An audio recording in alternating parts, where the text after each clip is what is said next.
வரஹ்மத்துல்லாஹி வபரகாத்துஹு. அல்ஹம்துலில்லாஹி நஹ்மதுஹு வ நஸ்தஈனுஹு வ நஸ்தக்ஃபிருஹு வ நு'மினு பிஹி வ நதவக்கலு அலைஹி வ நஊது பில்லாஹி மின் ஷுரூரி அன்ஃபுஸினா வ மின் ஸய்யிஆத்தி அஅமாலினா மன் யஹ்திஹில்லாஹு ஃபலா முதில்ல லஹு வ மன் யுضللஹு ஃபலா ஹாதிய லஹு வ அஷ்ஹது அன் லா இலாஹ இல்லல்லாஹு வஹ்தஹு லா ஷரீக லஹு வ அஷ்ஹது அன்ன முஹம்மதன் அப்துஹு வ ரசூலுஹு அம்மா பஅத். கண்ணியத்திற்குரிய எல்லாம் வல்ல அல்லாஹு ஜல்ல ஷானஹு தஆலாவின் நல்லடியார்களே, இஸ்லாம் கூறும் குடும்பவியலிலே குடும்பத்திற்கு மத்தியிலே கணவன் மனைவிக்கு மத்தியிலே பிரச்சனை ஏற்பட்டு எந்த வகையிலும் இணைந்து போக முடியாத நிலை ஏற்படும் பொழுது அவங்க விவாகரத்து செய்து கொண்டு சந்தோஷமான முறையிலே பிரிந்து கொள்ள வேண்டும் என்ற செய்திகளில் ஒரு பகுதியை நேற்றைய தினம் பார்த்தோம். அதில் ஆண்கள் மனைவி வேண்டாம் என்கிறதுல பிடிவாதமாக இருப்பார்களே, ஆனால் அவங்க விவாகரத்து செய்தால் எத்தனை கட்டமாக விவாகரத்து செய்ய வேண்டும், அது என்னென்ன முறைகளை எல்லாம் அதற்கு முன்னாடி கடைபிடிக்க வேண்டும் என்பதை எல்லாம் பார்த்தோம். இப்படி விவாகரத்து நடந்த பிறகு மேலும் சில ஒழுங்குகளை ஆண்களும் பெண்களும் கடைபிடிக்க வேண்டி இருக்கிறது. இப்ப விவாகரத்து பண்ணிட்டான். விவாகரத்து பண்ண உடனே 3 மாத விடாய் காலம் இவனுக்கு அவகாசம் இருக்கிறது. 3 மாசத்துக்குள்ள அவன் மீட்டிக் கொள்ளல என்று சொன்னா அந்த பெண்ணு வேற ஒருத்தரை திருமணம் செய்து கொள்வதற்கு உரிமை படைத்தவளாக ஆகிவிடுகிறார். அப்ப இந்த நேரத்தில் இந்த விவாகரத்து செஞ்ச பிறகு அந்த மனைவி கர்ப்பமா இருக்கான்னு வைங்க. கர்ப்பமா இருக்கிற நேரத்தில் விவாகரத்து பண்ணிவிட்டான்னா பிரச்சனை இல்லை, தெரிஞ்சிடும். கர்ப்பமா இருக்கிறது தெரியாது. ஆனால் விவாகரத்து பண்ண பிறகு பார்த்தா அந்த பெண்ணு கர்ப்பம் உண்டாயிட்டான்.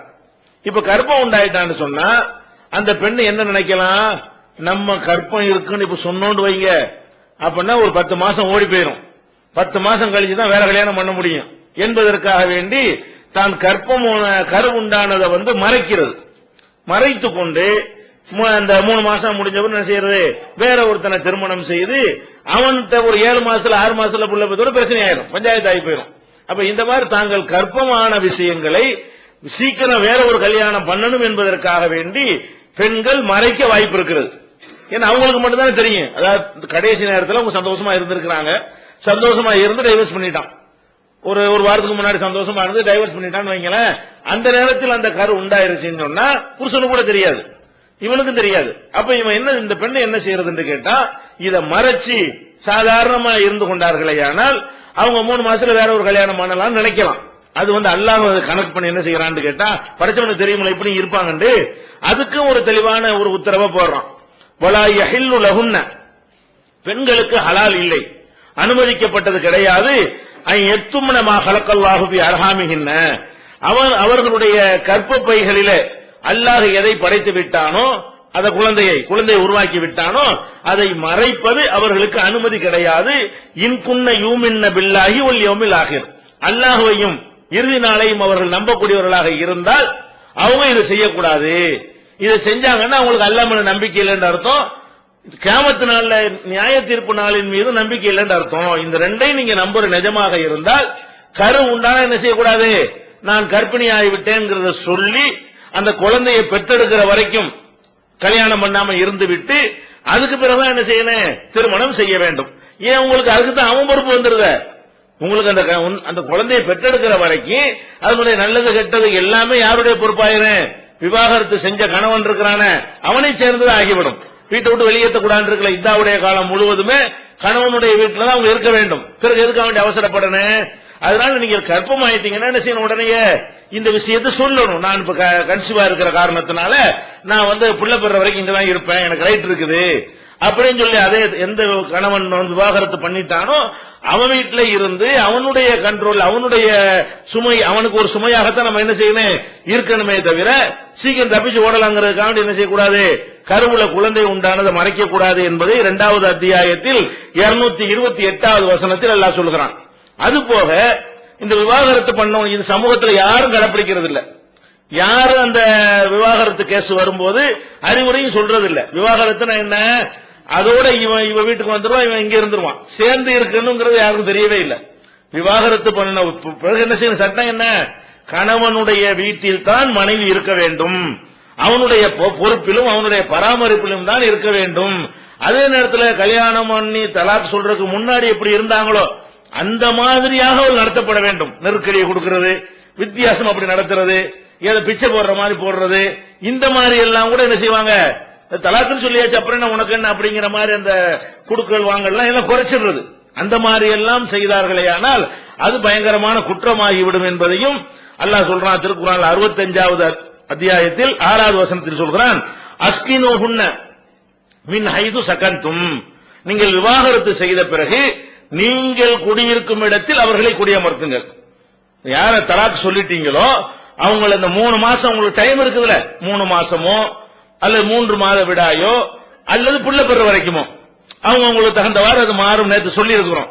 அப்ப இந்த இதாவுடைய காலம் எவ்வளவு நாள் வரைக்கும் இந்த கணவன் மீட்டிக் கொள்வதற்கு உரிமை படைத்திருக்கிறானோ அந்த காலகட்டம் வரைக்கும் எங்கதான் வைத்திருக்கணும், உங்களுடைய பொறுப்பில் உங்களுடைய வீடுகளில் நீங்கள் குடியமர்த்துங்கள். அஸ்கினூஹுன்ன மின் ஹைது சகன்தும் மின் உஜுரிக்கும், உங்களுடைய சக்திக்கு ஏற்றவாறு உங்களுடைய வீடு நீங்கள் எங்கே குடியிருக்கிறீர்கள். எதுக்கு நான் அல்லாஹ் இதை சொல்றான், இதை மட்டும் செஞ்சாங்கன்னு சொன்னா 90% விவாகரத்து அவங்க சேர்ந்துருவாங்க. தலாக்குன்னு சொல்லிவிடுவான், அங்கேதான் இருக்க போறா. ஒருத்தருக்கு ஒரு தொடர்பு இல்லாம பிரிஞ்சுட்டாங்கன்னு வைங்க, அந்த கேப்ல பல விஷயங்கள் ஏற்பட்டு போயிடும். பல பேர் தொடர்பு கொள்ள ஆரம்பிச்சிருவாங்க. இவன் பல மாதிரி சேஞ்ச் ஆகி போய் மாறி போயிருவான். நான் பெண்கள் தாறுமாறா எண்ணிக்கையில் வர இருக்கிறாங்களா, பொண்டாடி போயிருவாளா, இந்த சான்ஸ் கேப்ல புகுந்துக்குருவாங்க.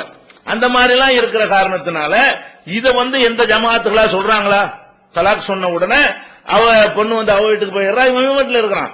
அதை அலோவ் பண்ணவே கூடாது. அல்லாஹ்வுடைய கட்டளை இது. அல்லாஹ் தெள்ள தெளிவா என்ன செய்யறான் சொல்றான். அதே மாதிரி ஒலாத்துல் ஆர்ரூஹுன் லித்துலையுகு அலைஹின்ன, அவங்க தலாக்கு தான் விட்டுட்டோமே, பிச்சை தானே, 3 மாசம் சும்மா ஓசி தானே கொடுக்கிறோம் அப்படின்னு நினைத்து கொண்டு அவங்களுக்கு நெருக்கடி கொடுக்கும் விதத்தில் அவங்களுக்கு இடைஞ்சல் செய்யாதீர்கள். நேத்து எப்படி சுயமரியாதை நடத்தினீங்களோ, நேத்து எப்படி கல்யாணம் அந்த தலாக்குங்கிற வார்த்தையை பிரயோகிப்பதற்கு முன்னாடி எந்த மாதிரியான கண்ணியத்தோடையும் உரிமையோடும் பெண்கள் நடத்தினீர்களோ அந்த மாதிரி தான் நடத்த வேண்டும். குடியிருக்கிறது ஒரு சட்டம், நடத்துற விதங்களில் வித்தியாசம் பாவி ஆயிருவோம். தலாக்க சொல்லிவிட்டு அதை ஒரு எதிரி மாதிரியே பாக்குறது, கீரையும் பாம்பு அப்படி பார்க்காம கொஞ்சம் சாப்ட் கார்னர் என்ன செய்யணும், தலாக்கு விடப்பட்ட பிறகு இதெல்லாம் எதுக்கு எல்லாம் சொல்றான், நடந்து போச்சு இப்படியே சேர்ந்துக்கிட்டு அல்லாஹ் என்ன ஐடியா பண்றான், சேர்ந்துக்கிட்டு ஆசைப்படுறான். அதுதான் இந்த மாதிரி எல்லாம் சொல்றான். அது அவனே சொல்றான் ஒரு இடத்துல, இதுக்கு பிறகு ஒரு நல்ல முடிவு ஏற்படும் வர அல்லாஹ் சொல்லி காட்டுகிறான். அப்ப ஒயின் குன்ன உலாத்து ஹம்லின், அவங்க விவாகரத்து செய்யும் பொழுது கர்ப்பிணிகளாக இருப்பார்களே ஆனால் அலைஹின்ன ஹத்தா யலான ஹம்லஹுன்ன, அவங்க பிரசவிக்கிற வரைக்கும் எல்லா செலவையும் நீங்க பார்த்துக் கொள்ள வேண்டும். விவாகரத்து பண்ணிட்டீங்க, அந்த பெண்ணை ஒண்ணு அப்பதான் கர்ப்பம் தெரிகிறது, அப்ப இன்னும் 4000 3 மாசங்கிற என்னவாயிரும் 10 மாசம் ஆகி போய்விடும். அந்த 10 மாச காலத்துக்கும் பிரசவம் வரைக்கும் எல்லா செலவுகளையும் நீங்க தான் பாத்துக்கிறேன்னு. அந்த செலவு மட்டும் இல்ல, அதுக்கு பிந்தி பிள்ளைய வளர்க்கிற செலவு இவனை தான் சேரும். அது குழந்தைகள் யாருக்குங்கிற தலைப்புல 2வது குழந்தை பஞ்சாயத்து ஒரு தலாக்கு ஏதாவது விவாகரத்து ஏற்பட்டுச்சுன்னு சொன்னா புள்ள யாருக்குங்கிற ஒரு பஞ்சாயத்து ஒண்ணு இருக்கிறது, அது 2வது பார்ப்போம். அப்ப பால் கொடுத்தால் கூட அதுக்குரிய கூலியை கொடுத்துருங்க என்கிற விஷயத்தை எல்லாம் 65வது அத்தியாயத்தில் 6வது வசனத்தில் எல்லாம் சொல்லி காட்டுகிறான். இதையே இன்னொரு இடத்துல அதே அத்தியாயத்தில் முதல் வசனமாக சொல்கிறான், லா துஹ்ருஜூஹுன்ன மின் புயூத்திஹின்ன, அவங்க வீடுகள்ல இருந்து அவங்களை நீங்க வெளியேற்றக்கூடாது. தலாக்கு சொன்ன உடனே வீட்டை விட்டு என்ன செய்யக்கூடாது, வெளியேற்றக்கூடாது. வலா யஹ்ருஜுன, அவங்களும் வெளியேறக்கூடாது. பெண்களுக்கு கடமை என்ன, நீ தான் தலாக்கு சொல்லிட்டு நான் என் வீட்டுக்கு போறேன் அப்படி போனீங்கன்னா இப்படி நாளைக்கு சேர முடியும். நடந்துருச்சு, அதை கோபத்துல பண்ணிட்டு நாளைக்கு 2 பேரும் உணரக்கூடிய வாய்ப்பு இருக்கு. ஒருத்தர் பார்த்தாதான் என்ன செய்யும், மறுபடியும் ஒரு நெருக்கம் ஏற்படும், சேர்றதுக்கான ஒரு முகாந்திரம் ஏற்படுங்கிறதுக்காக எல்லாம் என்ன பண்றான்னு கேட்டா, நீ வெளியேற்றவும் கூடாது, நீ வெளியேறவும் கூடாது, 2 குற்றமாகிவிடும்.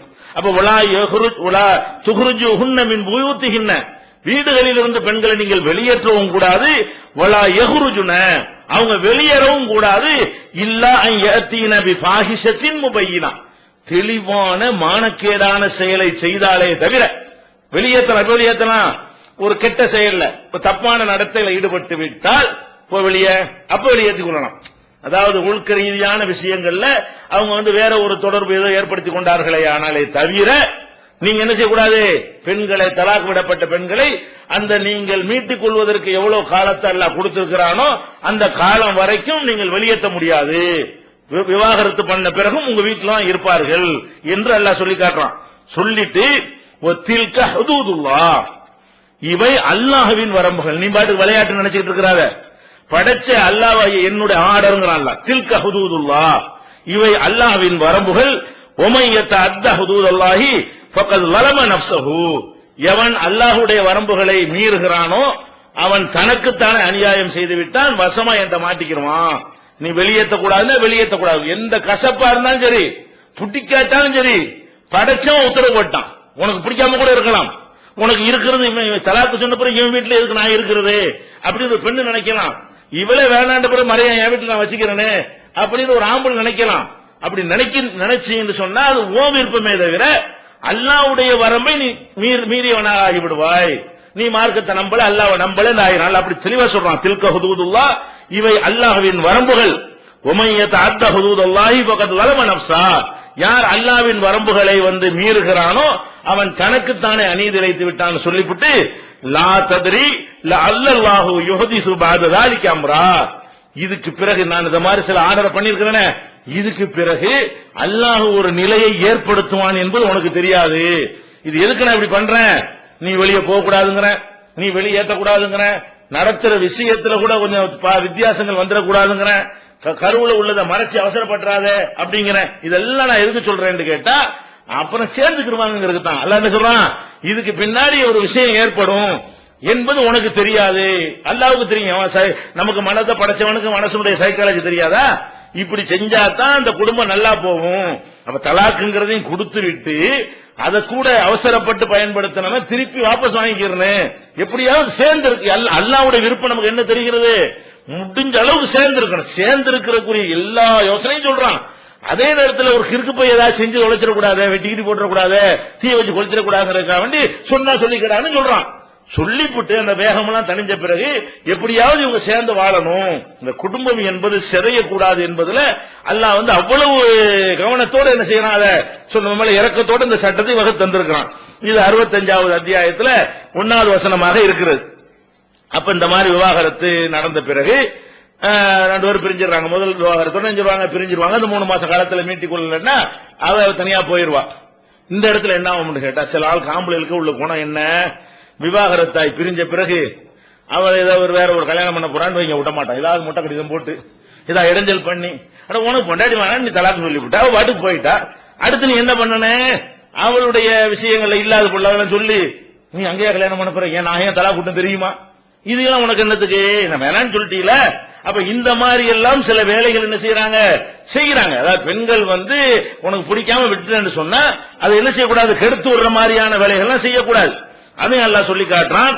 2வது அத்தியாயம் இதெல்லாம் பாவமாயிருமா. 232வது வசனத்துல, பக்ராவுல 232வது வசனத்தில் அல்லாஹ் சொல்லுகிறான், வைதா தல்லக்துமுன் நிஸா, நீங்கள் உங்கள் மனைவிமார்களை விவாகரத்து செய்து பலகுன அஜலஹுன்ன, அவங்களுடைய இந்த காலக்கெடு இருக்குல்ல, 3 மாசமோ 3 மாத விடாயோ அல்ல பிரசவமோ இந்த காலக்கெடுவை அடைந்து விட்டார்களே, ஆனால் ஃபலா தஅலுஹுன்ன ஐ யன்கிஹன அஸ்வாஜஹுன்ன, அவங்களுக்கு பிடித்த கணவன்மார்களை கல்யாணம் செய்து கொள்வதற்கு இடையூறு பண்ணாதே.